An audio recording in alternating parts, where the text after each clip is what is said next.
بسم الله الرحمن الرحيم. الحمد لله رب العالمين والصلاة والسلام على سيد الأنبياء والمرسلين أما بعد فأعوذ بالله من الشيطان الرجيم. بسم الله الرحمن الرحيم. رسم الافتاء میں رسالہ اجل الاعلام أن الفتوى مطلقا على قول الإمام سیدی و سندی اعلیٰ حضرت امام اہل سنت مجدد دین و ملت مولانا شاہ امام احمد رضا خان رحمت اللہ تعالی علیہ کی تصنیف کردہ اس کا سلسلہ چل رہا ہے، اور کل کے سبق میں ہم نے اس رسالے کا ایک مختصر سا تعارف اور اس کا پس منظر آپ کو بیان کیا تھا، اور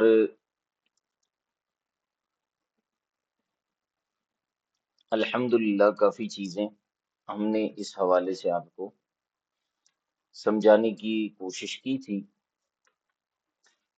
بطور دہرائی کے ایک مرتبہ اور ان چیزوں کو دیکھ لیجئے تاکہ ایک مرتبہ پھر کلام واضح ہو جائے، تاکہ پھر ہم اس کے بعد جو ہے وہ اگلی گفتگو کی طرف آ سکیں۔ تو تین کلام ہیں تین حضرات کے۔ سب سے پہلے تو صاحب بحر ہیں علامہ ابن نجیم مصری، پھر بحر پر حاشیہ ہے علامہ خیر الدین رملی رحمت اللہ تعالی علیہ کا، اور پھر اس کی توضیح و تشریح کی علامہ شامی رحمہ اللہ تعالی نے۔ صاحب بحر نے دو تصحیحات بیان کی، تصحیح سراجی اور تصحیح حاوی القدسی۔ تصحیح سراجی کے مطابق ان المفتی یفتی علی بقول ابی حنیفہ علی الاطلاق، کہ مفتی مطلقاً قول امام اعظم پر فتویٰ دے گا۔ حاوی القدسی نے کہا کہ اذا کان الامام فی جانب وہما فی جانب ان الاعتبار لقوت المدرک یا مدرک، کہ جب امام ایک طرف ہو اور صاحبین ایک طرف ہو تو اعتبار قوت دلیل کا ہوگا۔ ساتھ ساتھ علامہ ابن نجیم مصری نے جو اہم ترین بات بیان کی تھی وہ یہ تھی کہ مشائخ کے لیے یہ شرط تھی کہ لا یحل لأحد ان یفتی بقولنا حتی یعلم من این قلنا، کہ کسی کے لیے یہ بات حلال نہیں ہے کہ وہ ہمارے قول پر فتویٰ دے یہاں تک کہ اسے یہ پتہ چل جائے کہ یہ بات ہم نے کہاں سے کہی ہے۔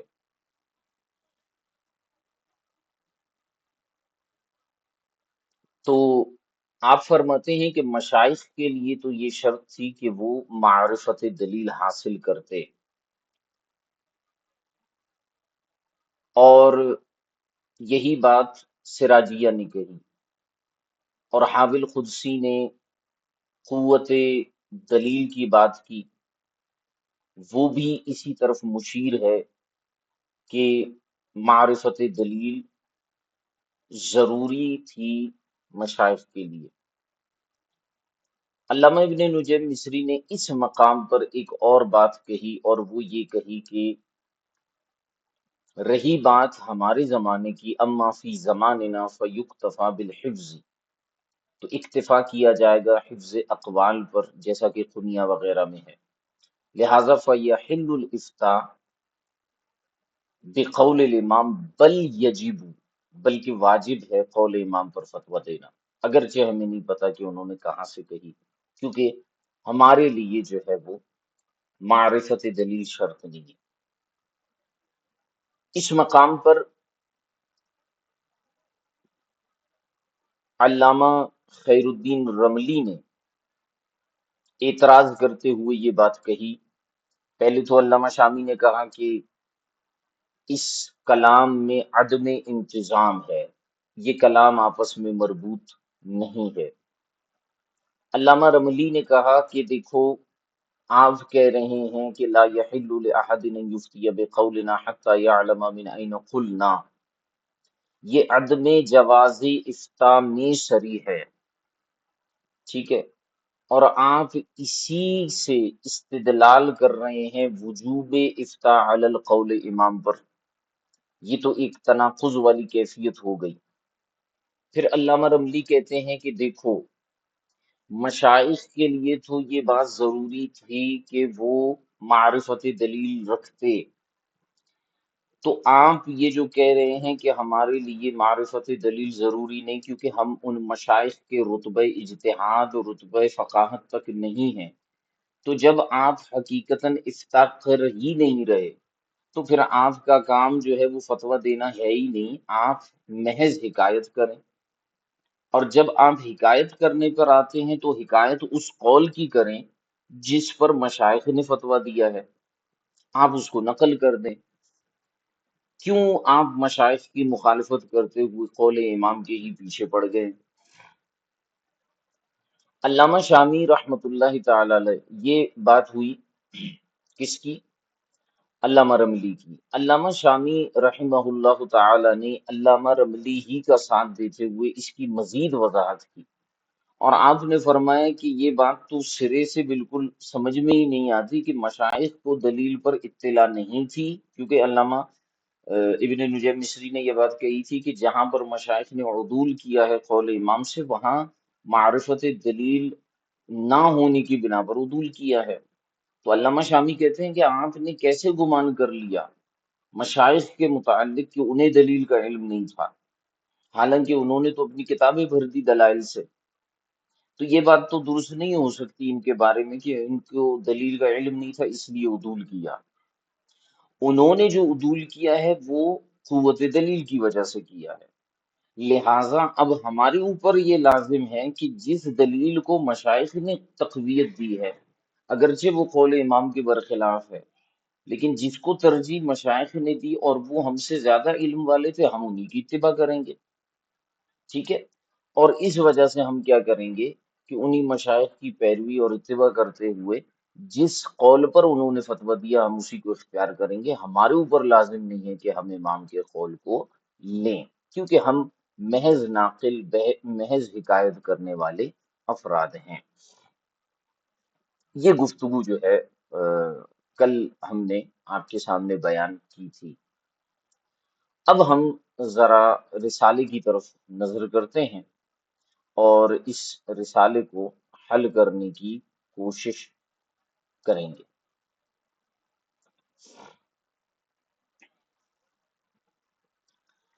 سیدی و سندی اعلیٰ حضرت امام اہل سنت مجدد دین و ملت رحمت اللہ تعالی علیہ اپنے رسالے کا آغاز کرتے ہیں اور فرماتے ہیں بسم اللہ الرحمن الرحیم۔ اچھا، یہ بسم اللہ کے اوپر فا لکھا ہوا ہے، فائدہ نیچے ہے۔ فائدہ رسالہ جلیلہ اس امر کی تحقیق عظیم میں کہ فتویٰ ہمیشہ قول امام پر ہے، اگرچہ صاحبین خلاف پر ہوں، اگرچہ خلاف پر فتویٰ دیا گیا ہو، اختلاف زمانہ و ضرورت و تعامل وغیرہ جن وجوہ سے قول دیگر پر فتویٰ مانا جاتا ہے وہ در حقیقت قول امام ہی ہوتا ہے۔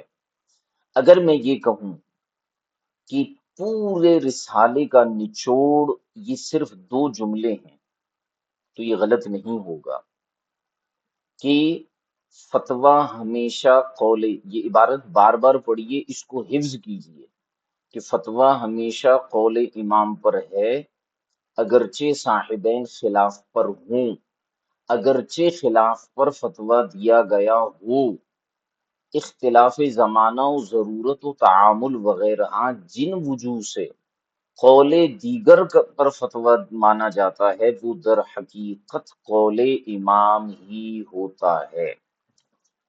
ٹھیک ہے، اس جملے کو بار بار پڑھیے اور اس کی لذت محسوس کیجیے، یہ بڑا کمال کا جملہ ہے، اور یہ بھی سیدی و سندی اعلیٰ حضرت امام علیہ سنت کا ہی جو ہے وہ جملہ ہے، اس کو یاد رکھیے گا۔ اچھا، امام علیہ سنت جو ہے وہ خطبہ ارشاد فرماتے ہیں، الحمد للہ الحفی علی دینہ الحنفی الذی ایدنا بآئمة یقیمون العود ویدیمون المدد بإذن الجواد الصمد وجعل من بینہم امامنا الأعظم كالقلب في الجسد والصلاة والسلام على الإمام العظم للرسول الكرام الذي جاءنا حقا من قوله المأمون استفتی قلبک وإن افتاق المفتون وعلیہم وعلى آلہ وآلہم وصحبہ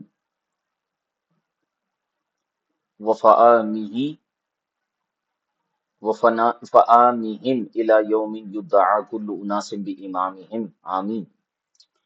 اعلی حضرت رحمت اللہ تعالی علیہ نے فرمایا کہ ہر ستائش خدا کے لیے جو دین حنفی پر نہایت مہربان ہے، جس نے ہمیں ایسے ائمہ سے قوت دی جو جود و سخا والے، بے نیاز رب کے اذن سے کجی درست کرنے والے اور ہمیشہ مدد پہنچانے والے ہیں، اور ان کے درمیان ہمارے امام اعظم کو یوں رکھا جیسے جسم میں قلب کو رکھا، سبحان اللہ۔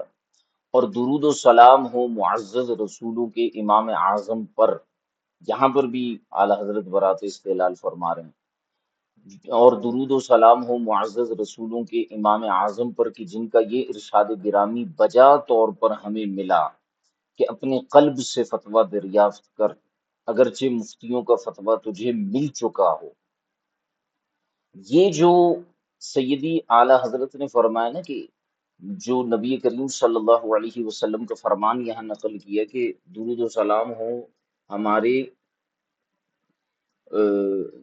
نبی صلی اللہ علیہ وسلم پر جو نبیوں کے امام ہیں، امام اعظم ہیں، جن کا یہ فرمانا ہے کہ استفتی قلبک وان افتاک المفتون، کہ اپنے دل سے، اپنے قلب سے فتویٰ دریافت کرو اگرچہ مفتیوں کا فتویٰ تجھے مل چکا ہو۔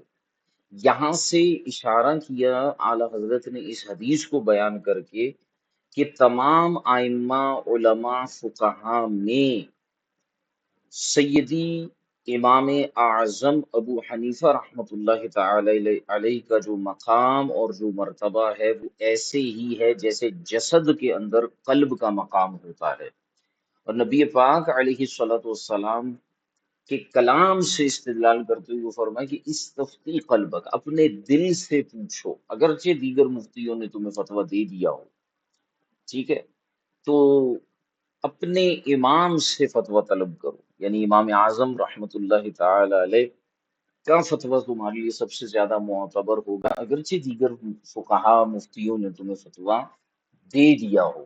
یہاں سے اپنے مضمون کی طرف امام علیہ سنت نے بڑے خوبصورت کمال انداز کے اندر جو ہے وہ اشارہ فرمایا، اور پھر فرمایا درود و سلام ہو ان رسولوں پر، یوں ہی سرکار کے آل و اصحاب اور جماعت پر، اور حضرات رسول کے آل و اصحاب اور جماعت پر بھی اس روز تک جبکہ ہر گروہ کو اس کے امام اور پیشوا کے ساتھ بلایا جائے گا، یوم یدعا کل اناس بامامہم۔ قرآن کریم کی اس آیت مبارکہ کی طرف اشارہ کیا کہ جس میں اللہ تبارک و تعالی نے ارشاد فرمایا کہ ہم اس دن ہر شخص کو اس کے امام کے ساتھ بلائیں گے۔ پھر فرمائے کہ آمین، ٹھیک ہے۔ اب میں اس کو اردو میں ہی پڑھوں گا، عربی کی جو ہے عبارت پڑھیں پھر ترجمہ کرے تو اس میں ہمارا وقت بھی کافی لگ جائے گا، ہے وہی بات۔ سبحان اللہ، اعلیٰ حضرت امام علیہ سنت مجدد دین و ملت رحمت اللہ تعالی علیہ کا کلام یہاں سے شروع ہوتا ہے اور اعلیٰ حضرت اپنے موضوع کا آغاز فرماتے ہیں۔ امام علیہ سنت فرماتے ہیں کہ آپ کو معلوم ہو خدا مجھ پر اور آپ پر رحم فرمائے اور اپنے فضل سے مجھے اور آپ کو راہ راست پر چلائے۔ کہ علامہ محقق صاحب بحر الرائق نے البحر الرائق کتاب القضاء کے شروع میں پہلے یہ دو تصحیحیں ذکر کی، تصحیح سراجیہ اور دوسرا ہے تصحیح حاوی قدسی۔ ارشاد فرماتے ہیں کہ تصحیح سراجیہ یعنی مفتی کو مطلقاً قول امام پر فتویٰ دینا ہے۔ یہ امید ہے کہ آپ کو بالکل کلیئر اور واضح طور پر جو ہے وہ نظر آ رہا ہوگا۔ محقق صاحب بحر الرائق نے البحر الرائق کتاب القضاء کے شروع میں پہلے یہ دو تصحیحیں ذکر کی۔ تصحیح سراجیہ مفتی کو مطلقاً قول امام پر فتویٰ دینا ہے۔ اب یہ ساری عبارتیں ہم آپ کو بیان کر چکے ہیں۔ دوسرے نمبر پر تصحیح حاوی قدسی کہ اگر امام اعظم ایک جانب ہوں اور صاحبین دوسری جانب تو قوت دلیل کا اعتبار ہوگا۔ اس کے بعد وہ یوں رقم تراز ہیں، یعنی صاحب بحر علامہ ابن نجیم، کہ اگر یہ سوال ہو کہ مشائخ کو یہ جواز کیسے ملا کہ وہ امام اعظم کے مقلد ہوتے ہوئے ان کا قول چھوڑ کر دوسرے کے قول پر فتویٰ دیں۔ اچھا، یہاں رک کر میں یہ بات آپ کو بتا دوں کہ یہ عبارتیں اب تقریباً تیسری مرتبہ ہم ان کو گویا کہ تیسری چوتھی مرتبہ دہرا رہے ہیں۔ ایک نیت تو یہ ہے کہ خوب آپ کے اذہان میں راسخ ہو جائیں، اور دوسری نیت یہاں پر یہ ہے کہ سیدی اعلیٰ حضرت کے مبارک کلام کی صورت میں جو ہے ہم اس کو پڑھیں۔ علامہ شامی نے اس کو بیان کیا، پھر میں نے آپ کو بیان کیا، تو سیدی اعلیٰ حضرت کے کلمات کی برکت بھی ہم حاصل کریں۔ تو آپ فرماتے ہیں کہ اس کے بعد وہ یوں رقم تراز ہیں، یعنی امام ابن نجم مصری، کہ اگر یہ سوال ہو کہ مشائخ کو یہ جواز کیسے ملا کہ وہ امام اعظم کے مقلد ہوتے ہوئے ان کا قول چھوڑ کر دوسرے کے قول پر فتویٰ دیں،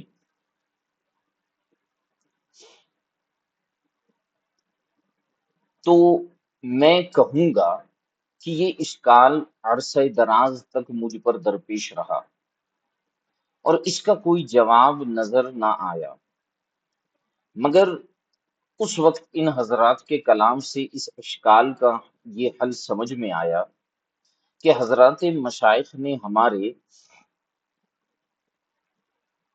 اصحاب سے یہ ارشاد نقل فرمایا ہے کہ کسی کے لیے ہمارے قول پر فتویٰ دینا روا نہیں جب تک کہ اسے یہ علم نہ ہو جائے کہ ہمارا ماخذ اور ہمارے قول کی دلیل کیا ہے۔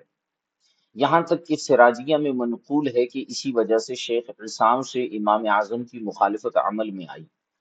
ایسا بہت ہوتا کہ وہ قول امام کے برخلاف فتویٰ دیتے کیونکہ انہیں دلیل امام معلوم نہ ہوتی، اور دوسرے کی دلیل ان کے سامنے ظاہر یعنی واضح ہوتی تو اسی پر فتویٰ دیتے۔ صاحب بحر فرماتے ہیں کہ میں کہتا ہوں یہ شرط حضرات مشائخ کے زمانے میں تھی۔ کون سی شرط؟ معرفت دلیل والی۔ یہ شرط حضرات مشائخ کے زمانے میں تھی، لیکن ہمارے زمانے میں بس یہی کافی ہے کہ ہمیں امام کے اقوال حفظ ہوں، جیسا کہ قنیہ وغیرہ میں ہے۔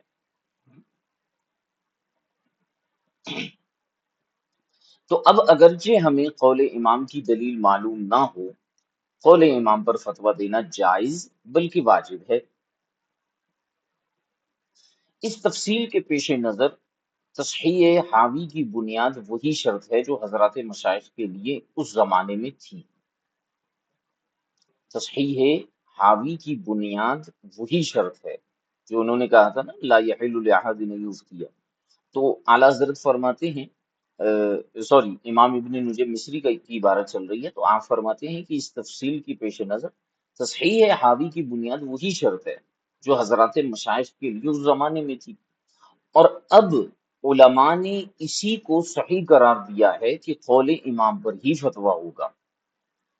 امام ابن نجیم فرماتے ہیں کہ علماء نے اسی کو صحیح قرار دیا ہے، اپنی طرف منسوب نہیں کر رہے، فرمایا کہ علماء نے اسی کو صحیح قرار دیا ہے کہ قول امام پر ہی فتویٰ ہوگا، جس سے یہ نتیجہ نکلتا ہے کہ ہم پر یہی لازم ہے کہ قول امام پر فتویٰ دیں، اگرچہ مشائخ اس کے برخلاف فتویٰ دے چکے ہوں، اس لیے کہ اس کے خلاف افتائے مشائخ کی وجہ یہ ہے کہ خود قول امام پر فتویٰ دینے کے لیے اس کی دلیل سے باخبر ہونے کی جو شرط ان کے حق میں تھی وہ مفقود تھی، ٹھیک ہے، یعنی وہ اس کی دلیل سے باخبر نہ ہو سکے، اس لیے اس پر فتویٰ نہ دے سکے، قول امام کی دلیل سے باخبر نہ ہو سکے اس لیے اس پر فتویٰ نہ دے سکے، اور ہمارے لیے یہ شرط نہیں، ہمیں قول امام پر ہی فتویٰ دینا ہے اگرچہ اس کی دلیل سے آگاہی نہ ہو۔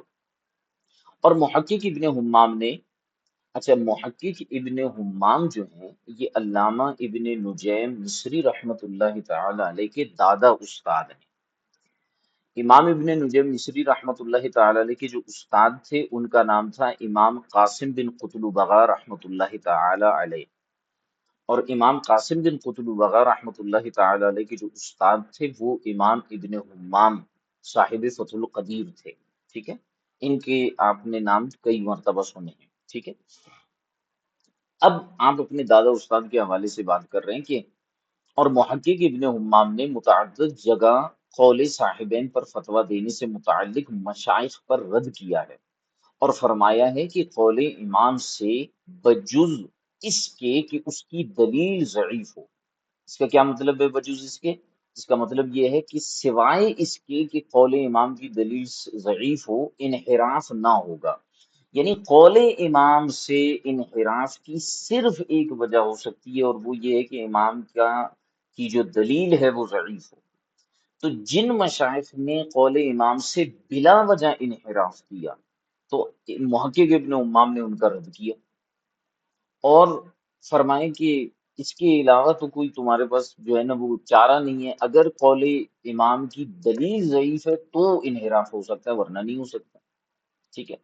تو فرمایا کہ قول امام سے بجز اس کے کہ اس کی دلیل ضعیف ہو انحراف نہ ہوگا، ٹھیک ہے۔ اور وقت عشاء سے متعلق، اب یہ بحر الرائق کی عبارت ہی چل رہی ہے کہ وقت عشاء سے متعلق قول امام کی دلیل قوی ہے اس لیے کہ اسی میں زیادہ احتیاط ہے، ٹھیک ہے۔ یہ عشاء کا وقت جو ہوتا ہے نا اس میں اختلاف ہے، تو اس میں امام اعظم کی دلیل قوی ہے اور اسی پر جو ہے وہ عمل کیا جاتا ہے، تو فرمائے کہ اس لیے کہ اسی میں زیادہ احتیاط ہے۔ اسی طرح تکبیر تشریق کے آخری وقت کی تعیین میں بھی قوت دلیل اس طرف ہے، یعنی امام اعظم کی طرف ہے۔ پھر فرماتے ہیں کہ اس کے آگے فتح القدیر میں مزید بھی ہے، لیکن امام ابن حمام کو دلیل میں نظر و فکر کی اہلیت حاصل تھی، جو دلیل میں نظر کی اہلیت نہیں رکھتا اس پر تو یہی لازم ہے کہ قول امام پر فتویٰ دے۔ یہاں اہلیت کا مطلب یہ ہے کہ اقوال کی معرفت اور ان کے مراتب میں امتیاز کی لیاقت کے ساتھ ایک کو دوسرے پر ترجیح دینے کی قدرت حاصل ہو۔ یہ جو عبارت یہاں مکمل ہوئی یہ عبارت تھی حضرت امام ابن نجیم مصری صاحب بحر الرائق کی۔ سیدی اعلیٰ حضرت فرماتے ہیں، اب عربی میں ہے کہ وَتَعَقَّبَهُ الْعَلَّامَةُ شامی، یہ عربی میں آپ دیکھیے علامہ کے بعد شین لکھا ہوا ہے، یہ شین سے مراد شامی ہوتا ہے، ٹھیک ہے، شامی فی شرح عقودہ، ٹھیک ہے۔ تو اردو میں فرمائے کہ اس کلام بحر پر علامہ شامی نے شرح عقود میں یوں تنقید کی ہے۔ اب اعلیٰ حضرت جو ہے وہ، اب جیسے میں نے کہا تھا کہ امام علیہ سنت جو کلام کریں گے، اب اعلیٰ حضرت نے پہلے تو ایک جملہ یہاں پہ بیان کر دیا، عربی میں ہے تعقب کا لفظ اور اردو میں ہے تنقید۔ علامہ شامی نے تنقید کی شرح عقود میں، آپ فرماتے ہیں کہ اس کلام کی بے نظمی ناظرین پر مخفی نہیں، اسی لیے اس کے محشی خیر الدین رملی نے اس پر اعتراض کیا کہ ایک طرف ان کا کہنا یہ ہے کہ ہمیں قول امام پر فتویٰ دینا واجب ہے اگرچہ اس قول کی دلیل اور ماخذ ہمارے علم میں نہ ہو، دوسری طرف امام کا ارشاد ہے نوٹ کیجئے گا اس بات کو کہ ایک طرف صاحب بہر فرماتے ہیں کہ ہمیں قول امام پر فتویٰ دینا واجب ہے اگرچہ اس قول کی دلیل اور ماخذ ہمارے علم میں نہ ہو۔ کیوں کہا تھا یہ صاحب بہر نے؟ صاحب بہر نے اس لیے کہا تھا کہ ہمارے حق میں یہ شرط مفقود ہے کہ ہمیں معرفت دلیل ہو، اس لیے فرمایا ہمیں تو قول امام پر فتویٰ دینا واجب ہے اگرچہ اس قول کی دلیل اور ماخذ ہمارے علم میں نہ ہو۔ دوسری طرف امام کا ارشاد ہے اور وہ یہ ہے کہ کسی کے لیے ہمارے قول پر فتویٰ دینا حلال نہیں جب تک اسے یہ علم نہ ہو جائے کہ ہم نے کہاں سے کہا۔ فرماتے ہیں دونوں میں تضاد ہے، دونوں اقوال میں۔ یہ کون کہہ رہا ہے؟ یہ حضرت امام خیر الدین رملی رحمت اللہ تعالی علیہ فرما رہے ہیں۔ فرماتے ہیں دونوں میں تضاد ہے، اس لیے کہ قول امام سے صراحتاً واضح ہے کہ اہلیت اجتہاد کے بغیر فتویٰ دینا جائز نہیں۔ اچھا، یہاں ایک بات کو یاد رکھیے گا، امام نے یہ جو فرمایا نا کہ لا یحل لأحد ان یفتی بقولنا حتی یعلم من این قلنا، تو علامہ رملی نے اس قول سے ایک استدلال فرمایا، توجہ کیجئے گا۔ علامہ رملی نے اس قول سے یہ استدلال کیا ہے کہ فتویٰ دینے کے لیے اہلیت اجتہاد ضروری ہے۔ اچھا، کیسے استدلال کیا؟ وہ ایسے کہ معرفت دلیل بغیر اہلیت اجتہاد کے حاصل نہیں ہو سکتی۔ جس شخص کے اندر اہلیت اجتہاد نہیں ہے وہ دلیل کی معرفت حاصل ہی نہیں کر سکتا۔ غیر مجتہد کو دلیل کی معرفت حاصل نہیں ہو سکتی۔ اس لیے علامہ رملی فرماتے ہیں کہ قول امام سے صراحتاً واضح ہے کہ اہلیت اجتہاد کے بغیر فتویٰ دینا جائز نہیں، ٹھیک ہے۔ پھر اس سے اس شرط کے بغیر وجوب افتاء پر استدلال کیسے ہو سکتا ہے کہ جو ابن نجیم مصری نے کہا نا کہ جب یہ شرط نہیں پائی جائے گی تو پھر تو بدرجہ اولا واجب ہو جائے گا قول امام پر فتویٰ دینا۔ کہتے ہیں کہ جب شرط ہے فتویٰ دینے کے لیے اہلیت اجتہاد، تو جس کے اندر یہ شرط ہی نہیں ہے وہ فتویٰ دینے کا اہل ہی نہیں ہے۔ تو فرمایا علامہ ربلی نے تو ہم یہ کہتے ہیں کہ غیر اہل اجتہاد سے جو حکم صادر ہوتا ہے، غیر اہل اجتہاد سے جو حکم صادر ہوتا ہے وہ حقیقتاً افتاء ہی نہیں ہے، ٹھیک ہے۔ یہ صغر کبر ملا کر انہوں نے بیان کر دیا۔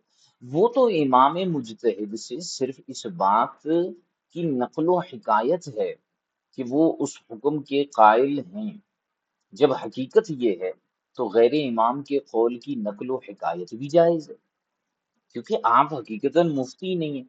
تو پھر جب بات یہ ہے کہ آپ ناقل ہیں اور محکی ہیں تو پھر کیا ہے کہ غیر امام کے قول کی نقل و حکایت بھی تو پھر جائز ہے۔ پھر فرماتے ہیں پھر ہم پر یہ واجب کیسے رہا کہ ہم قول امام ہی پر فتویٰ دیں اگرچہ مشائخ نے اس کے برخلاف فتویٰ دیا ہو، حالانکہ ہم تو صرف فتوائے مشائخ کے ناقل ہیں اور کچھ نہیں۔ یہاں تعامل کی ضرورت ہے۔ انتہا، یعنی کلام رملی ختم ہوا۔ اب سیدی اعلیٰ حضرت فرماتے ہیں کہ علامہ شامی فرماتے ہیں کہ اس کی توضیح یہ ہے، کس کی؟ علامہ رملی کے کلام کی توضیح یہ ہے کہ مشائخ کو دلیل امام سے آگاہی حاصل ہوئی۔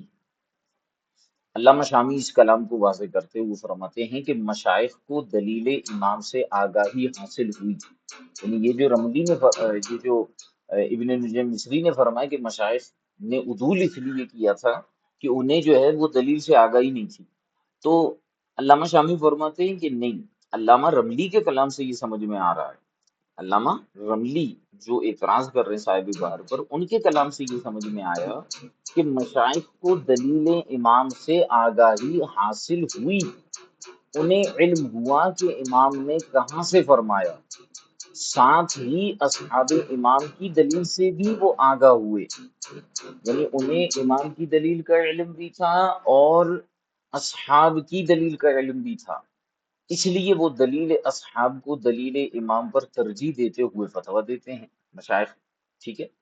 اور ان کے بارے میں یہ گمان نہیں کیا جا سکتا کہ انہوں نے قول امام سے انحراف اس لیے اختیار فرمائے کہ انہیں ان کی دلیل کا علم نہ تھا، اس لیے کہ ہم دیکھ رہے ہیں کہ حضرات مشائخ نے دلائل قائم کر کے اپنی کتابیں بھر دی ہیں، اس کے بعد بھی یہ لکھتے ہیں کہ فتویٰ مثلاً امام ابو یوسف کے قول پر ہے، اور ہمارا حال یہ ہے کہ نہ دلیل میں نظر کی اہلیت نہ تاسیس اصول و تخریج، نہ تاسیس اصول اور تخریج فروع کی شرائط کے حصول میں رتبہ مشائخ تک رسائی۔ یہ علامہ شامی کہہ رہے ہیں کہ ہمارا حال تو یہ ہے کہ نہ دلیل میں نظر کی اہلیت رکھتے ہیں، نہ تاسیس اصول یعنی اصول بنانے کی اہلیت ہے، اور نہ ہی تخریج فروع کی شرائط کے حصول میں ہم رتبہ مشائخ تک رسائی حاصل کیے ہوئے ہیں۔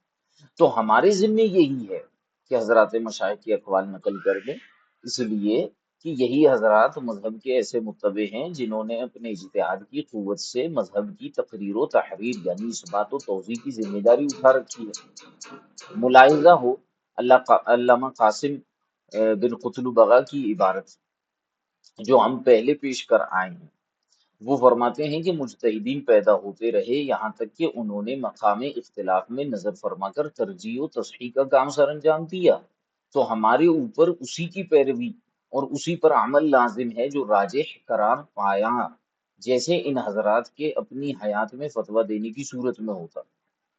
علامہ ابن شلبی کے فتاوی میں مرقوم ہے کہ قاضی یا مفتی کو قول امام سے انحراف کی گنجائش نہیں، مگر اس صورت میں جبکہ مشائخ میں سے کسی نے یہ صراحت فرمائی ہو کہ فتویٰ امام کے سوا کسی اور کے قول پر ہے، تو قاضی کو امام کے سوا دوسرے کے قول پر کسی ایسے مسئلے میں فیصلہ کرنے کا حق نہیں جس میں دوسرے کے قول کو ترجیح نہ دی گئی ہو، اور خود امام ابو حنیفہ کی دلیل کو دوسرے کی دلیل پر ترجیح ہو۔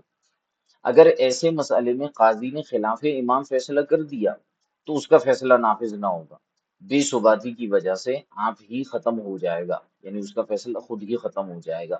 امام ابن شلبی کا کلام جو ہے یہاں پر ختم ہوا، اور ساتھ ہی رسالہ شامی کی عبارت بھی ختم ہوئی۔ ٹھیک ہو گیا؟ یہ اعلی حضرت لے کر آئے اس بات کو کہ بھئی مشائخ جس چیز کو کر رہے ہیں بیان، وہ دلیل کے اندر زیادہ معرفت سمجھتے تھے، دلائل میں غور و فکر زیادہ تھی ان کے اندر۔ آپ کہتے ہیں انہیں جی پتہ نہیں تھا دلائل کا، تو ان کو تو دلائل کا زیادہ پتہ تھا، انہوں نے ترجیحات کی بنیاد پر جو ہے امام کے قول کے برخلاف فتویٰ دیا۔ ٹھیک ہے؟ تو اعلی حضرت فرماتے ہیں یہاں شامی کی عبارت ختم ہوئی۔ اب ایک مزید ایک اور اضافی چیز لے کر آتے ہیں۔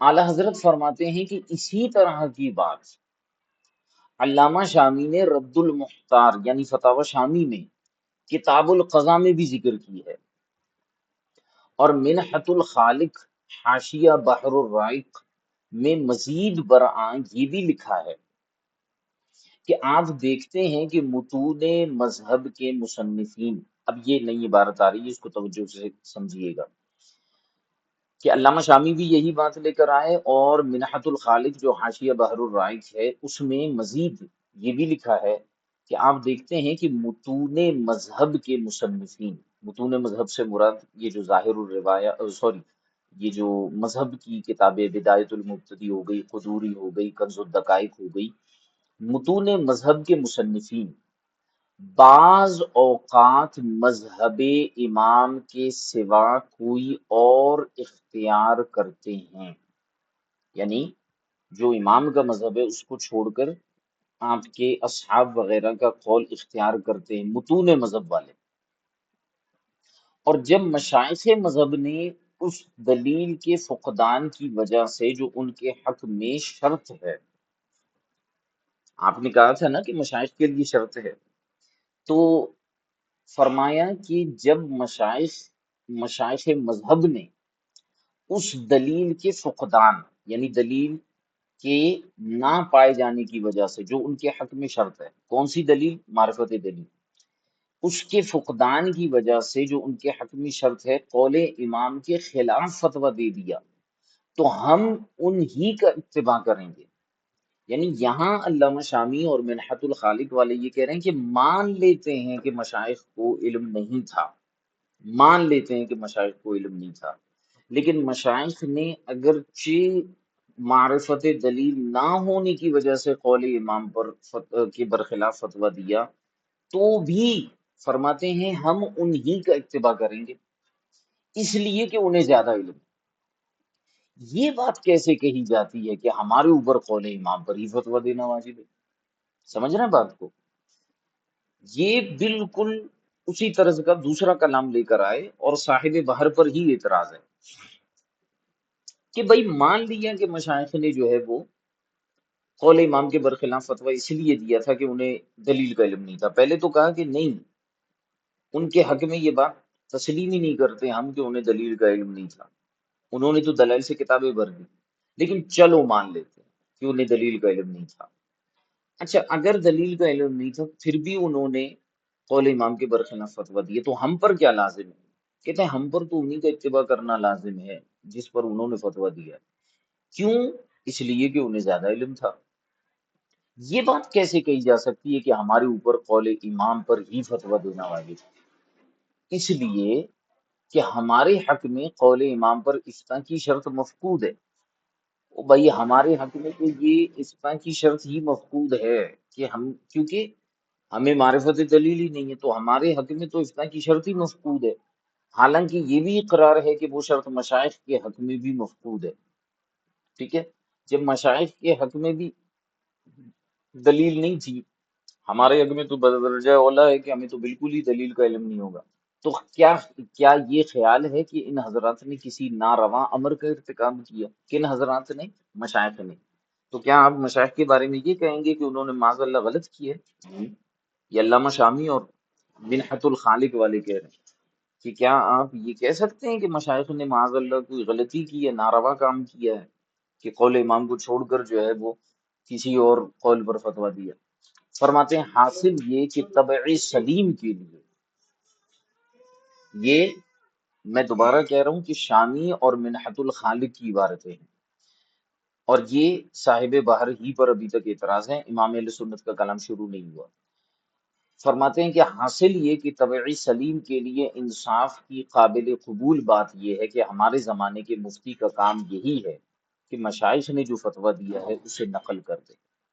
اسی بات پر علامہ ابن شلبی اپنے فتاوی میں گامزن ہیں، وہ فرماتے ہیں کہ اصل یہ ہے کہ امام ابو حنیفہ کے قول پر عمل کیا جائے، اسی لیے مشائخ اکثر انہی کی دلیل کو ان کے مخالف کی دلیل پر ترجیح دیتے ہیں۔ یہ علامہ شلبی کا کلام سمجھیے گا کہ اصل یہ ہے کہ امام اعظم کے قول پر عمل کیا جائے، اسی لیے مشائخ اکثر انہی کی دلیل کو ان کے مخالف کی دلیل پر ترجیح دیتے ہیں اور مخالف کے استدلال کا جواب بھی پیش کرتے ہیں۔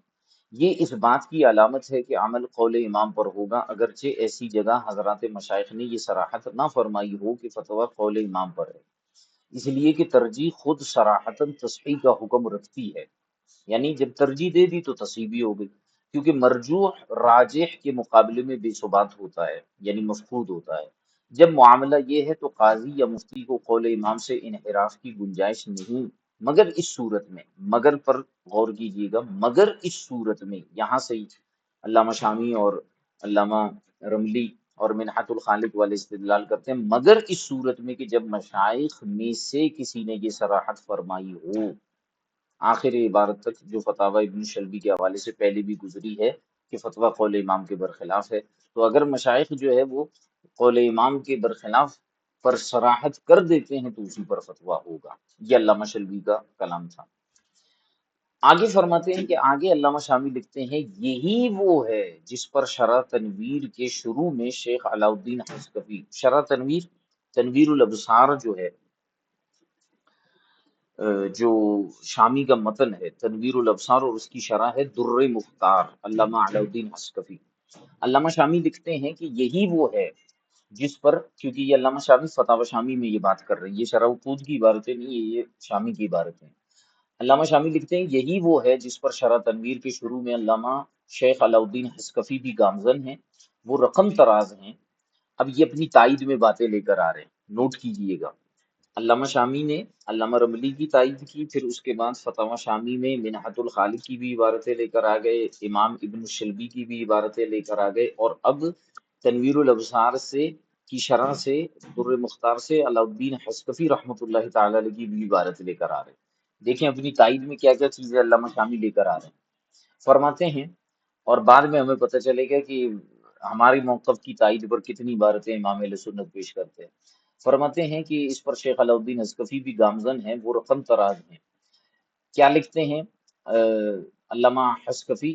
لیکن ہم پر تو اسی کی پیروی لازم ہے جسے حضرات مشائخ نے راجع اور صحیح قرار دیا، جیسے وہ اپنی حیات میں اگر فتویٰ دیتے تو ہم اسی کی پیروی کرتے، اگر یہ سوال ہو کہ حضرات مشائخ کہیں متعدد اقوال بلا ترجیح نقل کر دیتے ہیں اور کبھی تصحیح کے معاملے میں ایک دوسرے سے اختلاف رکھتے ہیں، ان مسائل میں ہم کیا کریں؟ یہ ہم نے کل پڑھا تھا۔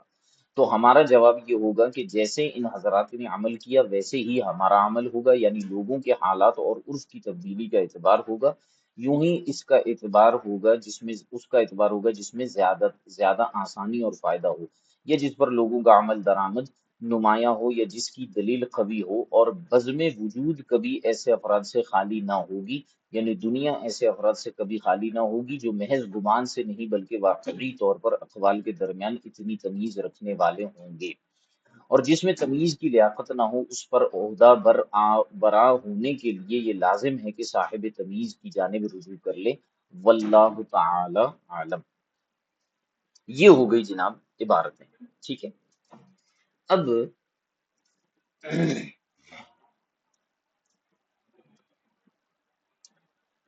یہاں سے آتا ہے سیدی سندی اعلی حضرت امام اہل سنت مجدد دین و ملت رحمت اللہ تعالی علیہ کا اقول۔ اعلی حضرت فرماتے ہیں کہ اقول، اب میں کہتا ہوں، سنیے اور لطف اٹھائیے۔ اعلی حضرت امام اہل سنت رحمت اللہ تعالی علیہ فرماتے ہیں، یہ ایسی شکایت ہے جس کا عار آپ سے دور ہے، یہ ایسی شکایت ہے جس کا عار آپ سے دور ہے۔ بیان حق کے لیے ہم پہلے چند مقامات، سوری یہ مقامات لکھا ہوا ہے، یہ مقدمات ہے، ٹھیک ہے۔ بیان حق کے لیے، کیونکہ یہ عربی میں آپ دیکھیے، لبیان الصواب مقدمات، وَلَنُقَدِّمُ لِبَيَانِ الصَّوَابِ مُقَدَّمَاتٌ تکشف الحجاب۔ فرماتے ہیں کہ بیان حق کے لیے ہم پہلے چند مقدمات پیش کرتے ہیں جن کے باعث حقیقت کے رخ سے پردہ اٹھ جائے گا۔ کیا کلام ہے! یہ ایسی شکایت ہے جس کا عار آپ سے دور ہے۔ بیان حق کے لیے ہم پہلے چند مقدمات پیش کرتے ہیں جن کے باعث حقیقت کے رخ سے پردہ اٹھ جائے گا۔ مقدمہ کس کو کہتے ہیں اس کو یاد رکھیے گا۔ یہ منطق میں آپ نے پڑھا ہوگا، قضایا ہوتے ہیں جملے، دو جملے لائے جاتے ہیں، ایک کو صغرا کہتے ہیں ایک کو کبرا کہتے ہیں، دونوں کو ملا کر حد اوسط گرا کر نتیجہ اخذ کیا جاتا ہے۔ تو اس پورے پروسیس کو قیاس کہتے ہیں۔ پھر اس کی چار شکلیں ہوتی ہیں، شکل اول، شکل ثانی، شکل ثالث، شکل رابع۔ تو اس پورے عمل کو قیاس کہتے ہیں، اور پھر ہم کہتے ہیں کہ جی صغرا کبرا کو ملا کر حد اوسط گرا کر نتیجہ نکالا گیا۔ یہ جو صغرا اور کبرا ہوتے ہیں ان کو صغرا کبرا بھی کہتے ہیں، اور ان کو قیاس کے مقدمات بھی کہتے ہیں، قیاس کے مقدمات بھی کہتے ہیں، ٹھیک ہے۔ اچھا، کبھی کبھی ایسا ہوتا ہے کہ دو مقدمات کو یعنی صغرا کبرا کو ملا کر ایک نتیجہ نکالا جاتا ہے، اور پھر اس نتیجے کو صغرا بنا کر ایک اور کبرا لایا جاتا ہے، اور دونوں مقدمات کو ملا کر پھر ایک اور نتیجہ نکالا جاتا ہے۔ پھر اس کے بعد جو نتیجہ بنا اسے صغرا یا کبرا بنا کر پھر ایک صغرا کبرا لا کر پھر ایک نتیجہ نکالا جاتا ہے، پھر آگے اس طرح اس کو چلایا جاتا ہے۔ تو نتیجہ بھی مقدمہ بن سکتا ہے، ٹھیک ہے۔ تو اعلیٰ حضرت فرماتے ہیں کہ یہاں اس مقام پر ہم چند مقدمات بیان کریں گے، ٹھیک ہے۔ تو یہ مقدمات ایسی چیزیں ہیں، اب اس میں ہم اتنی تفصیل میں تو نہیں جائیں گے، لیکن یہ مقدمات ایسی چیزیں ہیں جو اعلیٰ حضرت نے کئی چیزوں کا نچوڑ بیان کرتے ہوئے بیان کیا ہے۔ تو جیسے میں کل بھی آپ کو یہ بات بتا رہا تھا کہ یہ وہ ابحاث ہیں جو آپ کو الگ الگ مقامات پر ملیں گی، امام اہل سنت نے ان کو یکجا کر دیا، ٹھیک ہے۔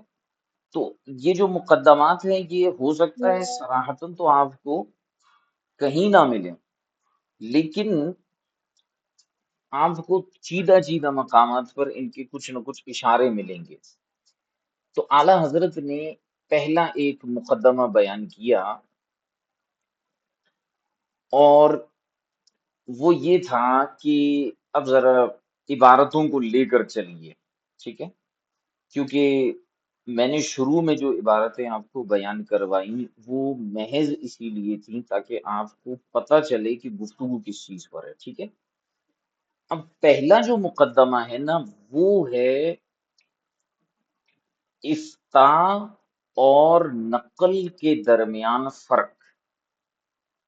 وہ جو علامہ ابن نجم مصری نے تو یہ کہا تھا نا کہ ہمارے اوپر تو قول امام پر فتویٰ دینا واجب ہے، مشائخ نے عدول کیا معرفت دلیل نہ ہونے کی وجہ سے۔ تو علامہ رملی نے اس کے جواب میں کیا کہا تھا؟ علامہ رملی نے کہا تھا کہ ہم تو حکایت کرنے والے ہیں، نقل کرنے والے ہیں، ہم تو فتویٰ دینے والے نہیں ہیں، ٹھیک ہے؟ سیدی اعلی حضرت سب سے پہلے اب یہ مقدمات بیان کریں گے، ترتیب کو سمجھیے گا، مقدمات بیان کریں گے، پھر ایک نتیجہ نکالیں گے۔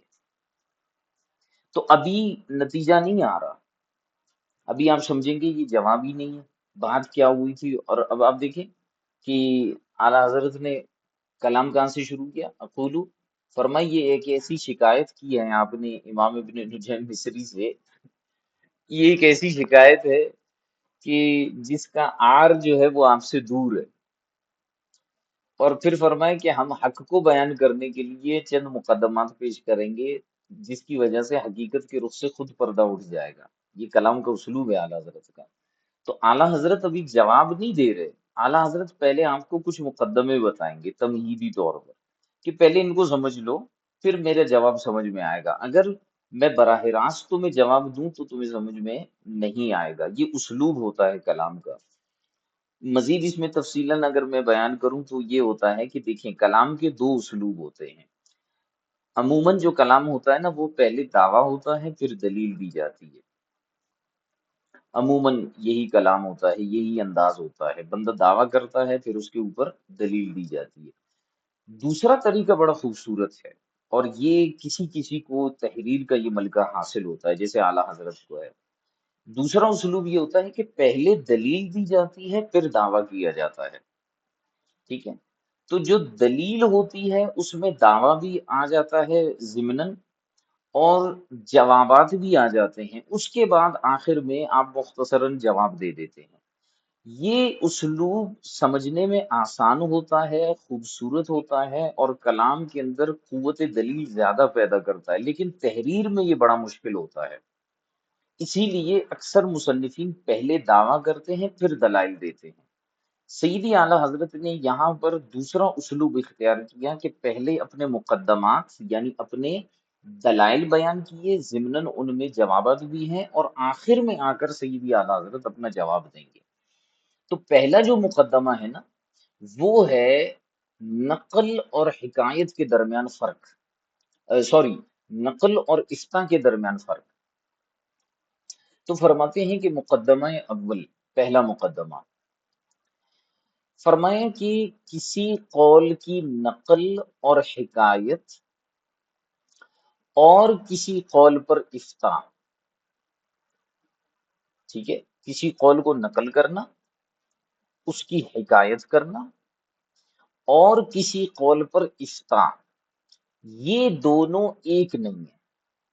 یعنی نقل و افتاء یا نقل و حکایت و افتاء یہ ایک نہیں ہے۔ اب ذرا سمجھیے گا، بہت آسان اور خوبصورت انداز میں آپ سمجھاتے ہیں اور فرماتے ہیں کہ ہم ایسے بہت سے اقوال بیان کرتے ہیں جو ہمارے مذہب سے باہر کے ہیں، اور کسی کو یہ وہم نہیں ہوتا کہ ہم ان اقوال پر فتویٰ دے رہے ہیں۔ کتنے آسان انداز میں سمجھایا کہ ہم ایسے بہت سے اقوال بیان کرتے ہیں، یعنی نقل کرتے ہیں، ان کی حکایت کرتے ہیں جو ہمارے مذہب سے باہر کے ہیں۔ احناف کے اقوال بیان تو شوافی کے اقوال بیان کر دیے، مالکیہ کے بیان کر دیے، حنابلہ کے بیان کر دیے، ٹھیک ہے؟ یا اپنے ہی مذہب میں جو ہے وہ غیر مفتبی اقوال بیان کر دیے۔ فرماتے ہیں ہم ایسے بہت سے اقوال بیان کرتے ہیں جو ہمارے مذہب سے باہر کے ہیں، اور کسی کو یہ وہم تک نہیں ہوتا کہ ہم ان اقوال پر فتویٰ دے رہے ہیں۔ فتویٰ تو نہیں دے رہے ہوتے ابھی تک۔ اب سنیے گا، اعلیٰ حضرت فرماتے ہیں افتاء کا کیا مطلب ہے، یہ نوٹ کر لیجئے گا اس کو۔ افتاء یہ ہے کہ کسی بات پر اعتماد کر کے سائل کو یعنی سوال کرنے والے کو بتایا جائے کہ تمہاری مسئولہ صورت میں حکم شریعت یہ ہے۔ یہ ہے افتاء کا معنی اور اس کی تعریف۔ افتاء کا کیا مطلب ہے کہ کسی بات پر اعتماد کر کے، کسی قول پر، کسی روایت پر اعتماد کر کے سائل کو، سوال پوچھنے والے کو بتایا جائے کہ تمہاری مسئولہ صورت میں حکم شریعت یہ ہے۔ اب فرق سمجھ میں آ رہا ہے نقل میں اور افتاء میں۔ فرماتے ہیں یہ کام کسی کے لیے بھی اس وقت تک حلال نہیں جب تک اسے کسی دلیل شرعی سے اس حکم کا علم نہ ہو جائے۔ تو افتاء کو سمجھیے، افتاء کیا ہے کہ آپ کسی قول پر اعتماد کرتے ہیں، بھروسہ کرتے ہیں۔ جب آپ کے پاس کوئی سوال کرنے والا آتا ہے، سائل آتا ہے، وہ آپ سے پوچھتا ہے کہ مجھے اس مسئلے کا حل بتائیں، تو آپ کسی روایت پر، کسی قول پر فقہا کے اعتماد کرتے ہیں، اور اعتماد کر کے آپ سائل کو بتاتے ہیں کہ تمہاری مسئولہ صورت میں شریعت کا حکم یہ ہے میرے بھائی۔ اعلیٰ حضرت فرماتے ہیں یہ کام کسی کے لیے بھی اس وقت تک حلال نہیں جب تک اسے کسی دلیل شرعی سے اس حکم کا علم نہ ہو جائے۔ ٹھیک ہے، یعنی اس کے لیے معرفت دلیل ہوگی تبھی تو وہ بتا سکے گا، ورنہ جزاف یعنی اٹکل سے بتانا ہے۔ اگر اندازے سے اسے بتاؤ گے، آپ کو پتہ ہی نہیں ہے کہ اس حکم کی دلیل شرعی کیا ہے جو میں اس کو بتانے لگا ہوں، اٹکل سے، اندازے سے بتاؤ گے، تو فرماتے ہیں یہ تو اندازہ ہے، یہ تو افتاء نہیں ہے۔ ٹھیک ہے، قول پر تو اعتماد بندہ اس وقت کرے گا نا کہ جب اس کی دلیل آپ کو معلوم ہوگی، ورنہ تو آپ اندازے سے اسے یہ بات بتا رہے ہیں۔ ٹھیک ہے، تو اس لیے فرمایا کہ اگر دلیل شرعی کی معرفت نہیں ہوگی تو کیا ہوگا، ورنہ جزاف یعنی اٹکل سے بتانا ہوگا اور شریعت پر افترا ہوگا، اور ان ارشادات کا مصداق بھی بننا ہوگا جو قرآن پاک میں اللہ تبارک و تعالی نے فرمایا ام تقولون علی اللہ ما لا تعلمون، کیا تم خدا کے بارے میں وہ بولتے ہو جس کا تمہیں علم نہیں۔ اسی طرح اللہ تبارک و تعالی فرماتا ہے قل اللہ اذن لکم ام علی اللہ تفترون، فرماؤ کیا اللہ نے تمہیں اذن دیا اس بات کا یا تم اللہ پر جو ہے وہ جھوٹ بولتے ہو۔ تو یہ تو اسی طرح ہو جائے گا جب آپ کو اس دلیل کا علم نہیں ہوگا۔ تو افتاء میں اور حکایت اور نقل میں فرق ہے۔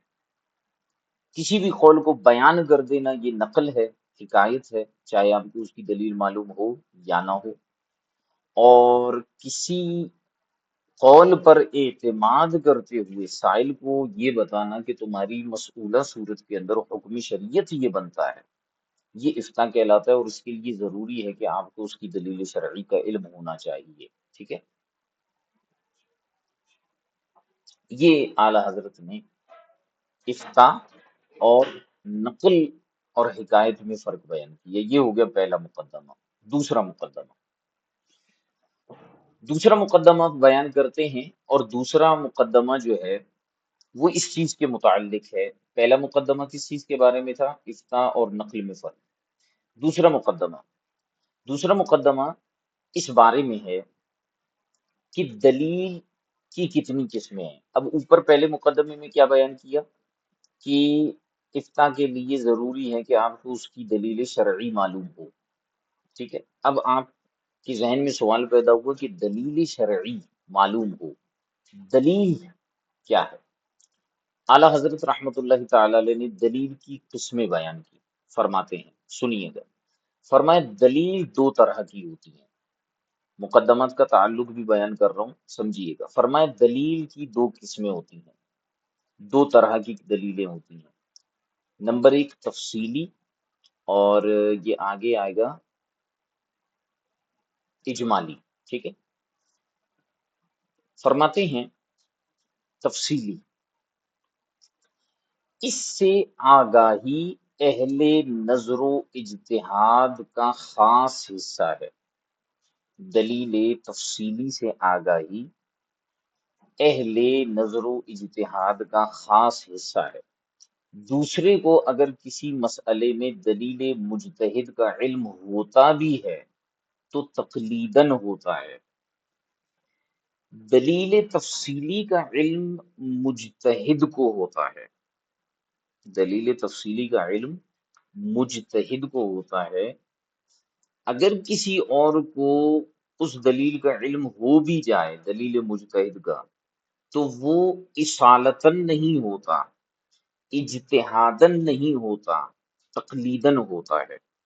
جیسے مثال کے طور پر مجھے امام کی دلیل کا علم ہو گیا، تو کیا میں نے خود تحقیق کر کے اس دلیل کا علم حاصل کیا؟ نہیں، مجھے تقلیداً امام کی دلیل کا علم حاصل ہوا ہے. ٹھیک ہے. تو امام فرماتے ہیں کہ دلیل کی دو قسمیں ہیں، اجمالی ہے، تفصیلی ہے. تفصیلی دلیل اس کو کہتے ہیں کہ یہ جو تفصیلی دلیل ہے یہ اہل نظر و اجتہاد کا خاص حصہ ہے. دوسرے کو اگر کسی مسئلے میں دلیل مجتہد کا علم ہوتا بھی ہے تو تقلیداً ہوتا ہے. جیسا کہ یہ اس سے ظاہر ہے جو ہم نے اپنے رسالے الفضل الموہبی فی معنی اذا صح الحدیث فہو مذہبی میں بیان کیا. اب یہاں سے آپ کو پتہ چل رہا ہوگا کہ میں نے پہلے وہ رسالہ کیوں پڑھایا. ٹھیک ہے. وہاں پر امام علیہ سنت نے اس بات کی طرف اشارہ کیا تھا کہ جو مجتہد ہوتا ہے اسے چیزوں کا علم ہوتا ہے اور وہ کن منازل سے گزرتا ہے. اب سمجھیے گا. فرماتے ہیں جیسا کہ یہ اس سے ظاہر ہے جو ہم نے اپنے رسالہ الفضل الموہبی فی معنی اذا صح الحدیث فہو مذہبی میں بیان کیا. خدا نے چاہا تو یہ رسالہ بابرکت ثابت ہوگا، اس لیے کہ اس رسالے میں جو منزلیں ہم نے بتائی ہیں انہیں طے کرنا سوائے مجتہد کے اور کسی کے بس کی بات نہیں. اس میں سے کچھ تھوڑی سی مقدار کی جانب، کس میں سے؟ وہ جو رسالے میں ہم نے منازل بیان کیے تھے، اعلیٰ حضرت فرماتے اس میں سے کچھ تھوڑی سی مقدار کی جانب عقود رسم المفتی میں بھی اشارہ ہے. تھوڑی سی مقدار کی جانب عقود رسم المفتی میں بھی اشارہ ہے، پورا نہیں ہے. اس میں یہ نقل کیا ہے کہ دلیل کی معرفت مجتہد ہی کو ہوتی ہے، اس لیے کہ یہ اس امر کی معرفت پر موقوف ہے کہ دلیل ہر معارض سے محفوظ ہے. یہ شرح عقود میں یہ بات گزری تھی کہ دلیل کی معرفت مجتہد ہی کو ہوتی ہے، کیونکہ مجتہد ایسی دلیل لاتا ہے کہ وہ اس بات کی یقین دہانی کرواتا ہے کہ آپ کی وہ اس کی جو دلیل ہے، کیونکہ اب مثال کے طور پر امام اعظم کوئی دلیل دیں گے تو امام اعظم کوئی کمزور دلیل تو لے کے نہیں آئیں گے. ٹھیک ہے. تو امام اعظم ایسی دلیل لانے کی کوشش کریں گے جس میں کوئی اعتراض نہ ہو، جس میں کوئی جو ہے اور مسئلہ نہ ہو. ٹھیک ہے. تو فرماتے ہیں کہ دلیل کی معرفت، یہ شرح عقود میں بھی بیان ہوا کہ معرفت مجتہد ہی کو ہوتی ہے، اس لیے کہ یہ اس امر کی معرفت پر موقوف ہے کہ دلیل ہر معارض سے محفوظ ہے، یعنی ہر اعتراض سے محفوظ ہے. اور یہ معرفت تمام دلائل کی استقراء اور چھان بین پر موقوف ہے. یہ آپ کو یاد ہوگا شرح عقود میں ہم نے یہ بیان کی تھی کہ صرف جو مجتہد ہوگا صرف اپنی دلیل کو نہیں دیکھے گا، وہ دیگر دلائل کو بھی دیکھے گا اور وہ اچھی طرح سے چھان بین کرے گا کہ میری جو دلیل ہے وہ تمام دیگر اعتراضات اور دیگر معاملات سے محفوظ ہے. ٹھیک ہے. جس پر بجز مجتہد کسی کو قدرت نہیں ہوتی. تو مجتہد ہی تمام دلائل پر غور و فکر کرنے کے بعد اپنی دلیل کو پختہ بیان کر سکتا ہے. اور صرف اتنی واقفیت کہ فلاں مجتہد نے فلاں حکم فلاں دلیل سے اخذ کیا ہے تو اتنے سے کوئی فائدہ حاصل نہیں ہوتا. ٹھیک ہے. ابھی تک تو شاید آپ لوگ بھی یہی سمجھ رہے ہوں گے، آپ کے ذہن میں بھی یہ آ رہا ہوگا کہ یار معرفت دلیل کا مطلب یہ ہے کہ فلاں مجتہد نے فلاں حکم فلاں دلیل سے اخذ کیا ہے. شاید یہی سمجھ رہے ہوں گے آپ. لیکن فرماتے ہیں کہ جو اصل دلیل کی معرفت ہوتی ہے وہ مجتہد کو ہوتی ہے، اور وہ کیسے ہوتی ہے کہ وہ تمام دلائل کا استقراء کرتا ہے، چھان بین کرتا ہے، اپنے دلائل کو، اپنی دلیل کو ہر معارض سے محفوظ کر کے بیان کرتا ہے۔ یہ ہے دلیل تفصیلی۔ ٹھیک ہو گیا؟ اب آتے ہیں دلیل اجمالی کی طرف۔ فرماتے ہیں اجمالی، جیسے باری تعالیٰ کا ارشاد ہے، اللہ تبارک و تعالیٰ نے فرمایا فَاسْأَلُوا أَهْلَ الذِّكْرِ إِن كُنتُمْ لَا تَعْلَمُونَ، ذکر والوں سے پوچھو اگر تمہیں علم نہیں۔ اور ارشاد فرمایا اطیعوا اللہ واطیعوا الرسول واولی الامر منکم، کہ اللہ کی اطاعت کرو اور رسول کی اطاعت کرو اور ان کی جو تم میں صاحب امر ہیں۔ فرماتے ہیں کہ یہ صاحب امر، یہ جو فرمایا نا اولی الامر منکم، یہ جو صاحب امر ہیں برقول اصح، یعنی زیادہ صحیح قول کے مطابق حضرات علماء کرام ہیں۔ یہ جو فرمایا اطیعوا اللہ واطیعوا الرسول واولی الامر منکم، اولی الامر سے مراد علماء ہیں صحیح قول کے مطابق۔ اور سرکار اقدس صلی اللہ علیہ وسلم کا ارشاد ہے جب انہیں معلوم نہ تھا تو پوچھا کیوں نہیں؟ اللہ سألوا اذا لم يعلموا، عاجز کا علاج یہی ہے کہ سوال کرے، فإنما شفاء العی السؤال، عاجز کا علاج یہی ہے کہ وہ سوال کرے۔ اعلیٰ حضرت فرماتے ہیں اسی لیے ہم کہتے ہیں کہ اپنے امام کے اقوال کو تسلیم و قبول کرنا تقلید شرعی نہیں، بس تقلید عرفی ہے، اس لیے کہ دلیل تفصیلی کی ہمیں معرفت نہیں۔ اگر ہمیں امام کے قول کی تفصیل معلوم ہوتی، یعنی دلیل کی تفصیل معلوم ہوتی، تو یہ تقلید شرعی کہلاتا۔ ٹھیک ہے؟ کہتے ہیں ہم اسی لیے کہتے ہیں کہ امام کے اقوال کو جو تسلیم کرنا ہے نا، یہ در حقیقت تقلید شرعی نہیں ہے، یہ تقلید عرفی ہے۔ کیا ہے؟ تقلید عرفی ہے۔ اس لیے دلیل دیتے ہیں، فرماتے ہیں اس لیے کہ دلیل تفصیلی کی ہمیں معرفت نہیں، اور تقلید حقیقی کی تو شریعت میں کوئی گنجائش ہی نہیں، اور مذمت تقلید میں جو کچھ وارد ہے اس میں تقلید حقیقی ہی مراد ہے۔ اہل جہالت و ضلالت عوام پر تلبیس کر کے اسے تقلید عرفی پر محمول کرتے ہیں، جبکہ یہ ہر اس شخص پر فرض شرعی ہے جو رتبہ اجتہاد تک نہ پہنچا ہو۔ تقلید عرفی، ٹھیک ہے۔ پھر اعلیٰ حضرت رحمۃ اللہ تعالی علیہ مدقق بہاری کی کتاب مسلم الثبوت سے جو ہے وہ یہ بات بیان کرتے ہیں اور فرماتے ہیں کہ تقلید یہ ہے کہ دوسرے کے قول پر بغیر کسی دلیل کے عمل ہو، جیسے عامی اور مجتہد کا اپنے جیسے سے اخذ کرنا۔ تو نبی کریم صلی اللہ علیہ وسلم کی جانب یا اجماع کی جانب رجوع لانا تقلید نہیں۔ اسی طرح عامی کا مفتی کی جانب اور قاضی کا گواہان کی جانب رجوع، یہ بھی تقلید نہیں، اس لیے کہ یہ ان دونوں پر نص نے واجب کیا ہے، لیکن عرف یہ ہے کہ عامی مجتہد کا مقلد ہے۔ ٹھیک ہے۔ امام نے فرمائے اسی پر بیشتر اہل اصول ہیں۔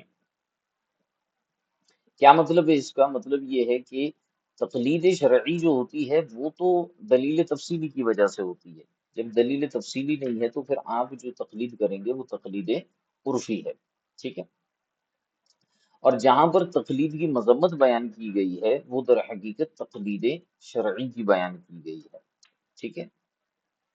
اچھا، اس پر جو ہے یہ جو تقلید شرعی اور عرفی کا معاملہ ہے، اس پر انشاءاللہ الکریم ہم کل کلام کریں گے۔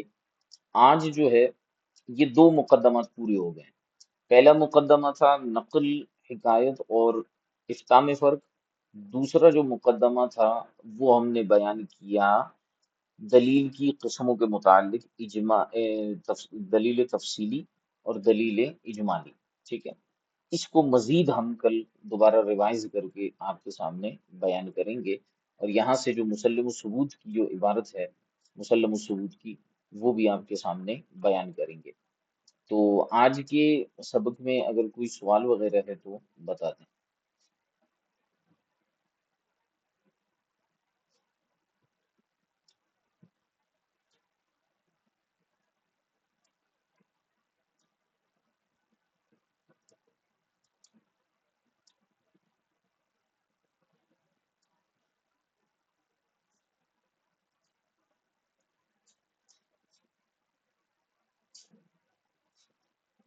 جی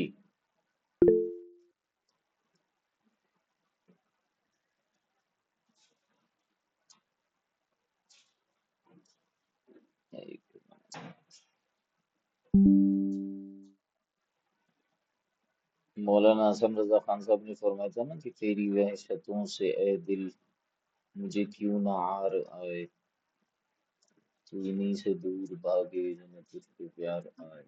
عار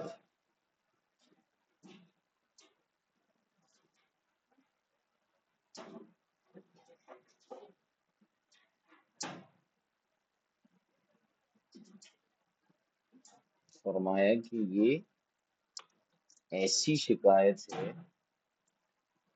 یہ میں دوبارہ جملہ پڑھوں، یہ ایسی شکایت ہے جس کا عار آپ سے دور ہے۔ عار جو ہے یہ متنفر ہونے کو کہتے ہیں، بیزار ہونے کو کہتے ہیں۔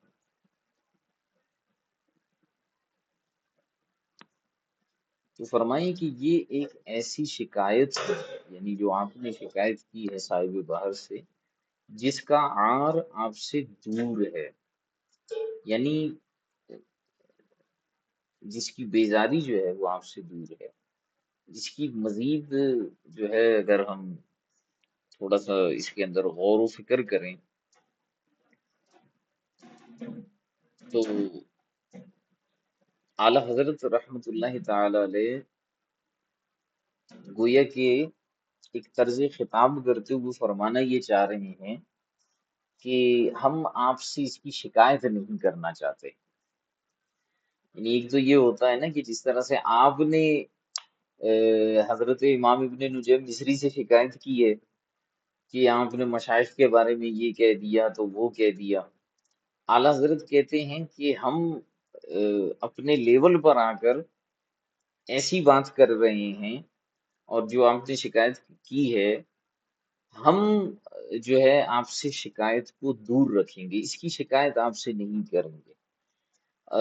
ہمارے ہاں عرف میں محاورتاً یہ بات استعمال کی جاتی ہے کہ یار تم سے کیا شکایت، کہتے ہیں نا، اس سے کیا شکایت کرنا۔ تو اب یہ تعریضاً یہ جملہ کہا جاتا ہے، یعنی اگر کسی کے بارے میں یہ گمان ہو نا کہ یہ بندہ کرے گا ہی ایسا، تو پھر اس کے بارے میں کہا جاتا ہے یار اب اس سے کیا شکایت۔ یا کوئی بہت زیادہ محبوب اور پسندیدہ ہو تو اس کے بارے میں بھی کہا جاتا ہے یار اس سے کیا شکایت۔ تو اعلیٰ حضرت رحمت اللہ تعالی علیہ فرماتے ہیں کہ تمہاری شکایت تو ہے، یعنی حضرت امام خیر الدین رملی اور علامہ شامی کی شکایتیں تو ہیں، لیکن ہم شکایت نہیں کریں گے، ہم مقدمات بیان کر کے حق کو واضح کریں گے، ہم وہ طریقہ تکلم اور وہ طرز اختیار نہیں کریں گے کہ جو آپ کو شکایت محسوس ہو۔ ہم محض آپ کے ساتھ ایک ریکویسٹ والی صورتحال بیان کریں گے، کچھ مقدمات بیان کریں گے، کچھ باتیں بیان کریں گے جس سے مسئلے کی تفہیم جو ہے وہ آسانی سے ہو سکے۔ یہ مقصد ہے آر کا۔ اچھا دوسرا سوال کیا تھا، میں اس کو دیکھوں تھوڑا سا۔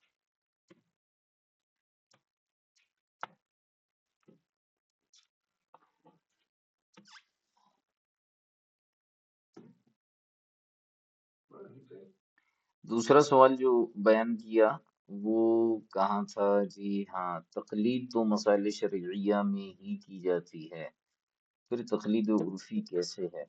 اچھا میں نے اس کو یہاں پر موقوف کر دیا، میں اس پر جو ہے وہ کل گفتگو کروں گا۔ تقلید شرعی اور عرفی کے متعلق جو فرمایا، اور یہ فرمایا نا کہ تقلید عرفی جو ہے وہ درست ہے اور تقلید شرعی کی مذمت کی گئی ہے، اس پہ سرفراز بھائی انشاءاللہ کل جو ہے وہ تفصیلاً گفتگو کریں گے۔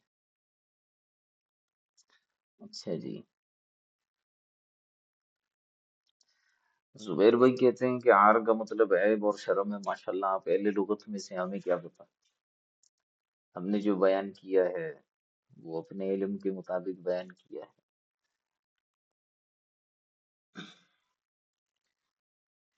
تو اگر آپ عار کا معنی عیب یا شرم بیان کرتے ہیں تو عبارت کا کیا مطلب ہوگا؟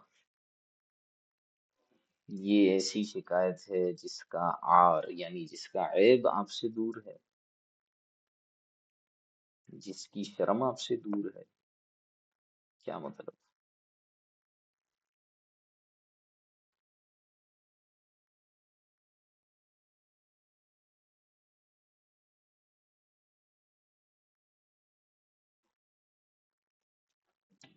کیا کہیں گے اس حوالے سے؟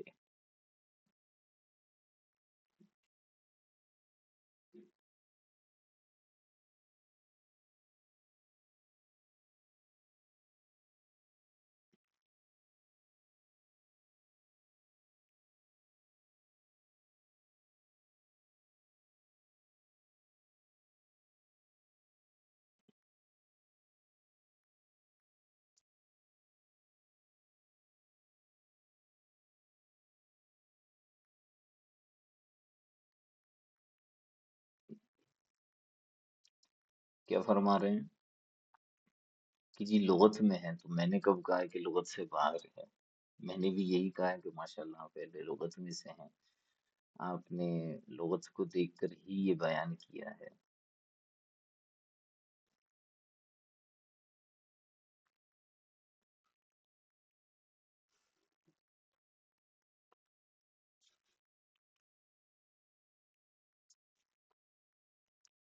تو بالکل درست ہو سکتا ہے، ہم منع نہیں کر رہے ہیں۔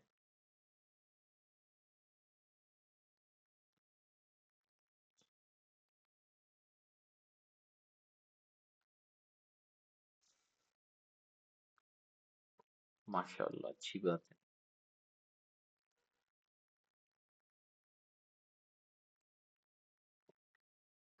جی اور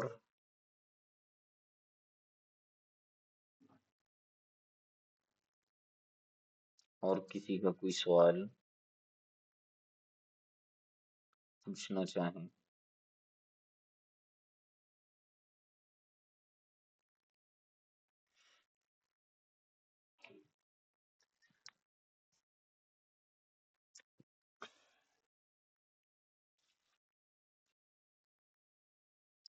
یہ بھی ہم نے ایک حدیث پڑھی نا، کون سی حدیث تھی کہ جس کے بارے میں ارشاد فرمایا؟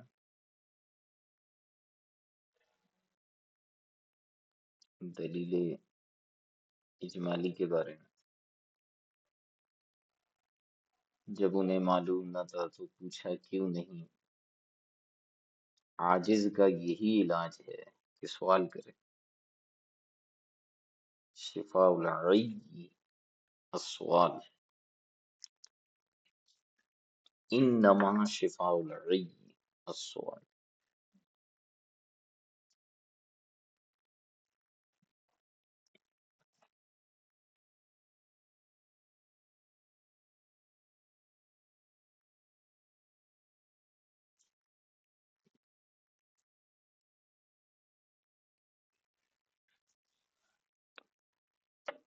اچھا، ٹیسٹ کے متعلق ایک بات عرض کرنی تھی۔ چلے ماشاءاللہ سوالات تو نہیں ہوں گے، اللہ کریم آپ سب کو برکت عطا فرمائے۔